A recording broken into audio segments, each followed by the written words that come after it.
À l'intérieur d'Organisation internationale, nous avons 7 pôles d'expertise et à l'intérieur du pôle industrie, on essaie de créer un pôle défense et sécurité, un thème qui a repris en actualité. Nicolas Rogier dirige ce groupe défense et sécurité. Ce groupe a pour vocation d'apporter à des entreprises industrielles des solutions de search sur une dimension plutôt internationale. Ces entreprises sont en lien avec des entreprises d'autres pays. Donc en fait, elles ont besoin souvent d'avoir des ressources qui sont à la fois agiles en termes culturels, en termes linguistiques.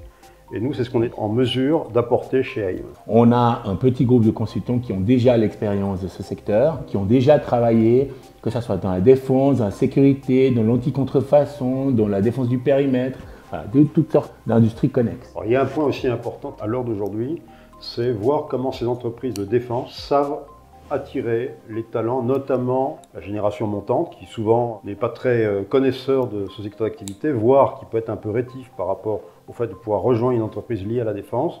Ça peut être aussi un public féminin. Donc l'idée aussi, c'est permettre à nos entreprises de voir comment elles peuvent renforcer leur attractivité dans ce domaine-là. En effet, il y a un énorme problème, puisque aujourd'hui les gens veulent trouver du sens. Quel sens je donne à mon métier, à mon emploi?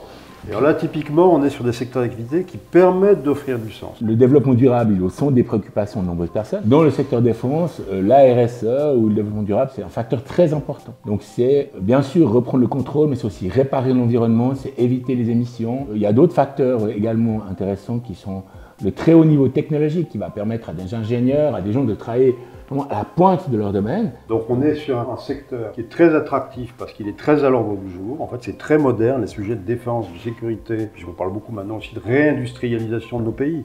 Bon, ça, c'est aussi en lien. Le fait de protéger nos intérêts. Et lorsqu'on dit protéger la planète et protéger ses intérêts, en fait, c'est assez mélangé tout ça.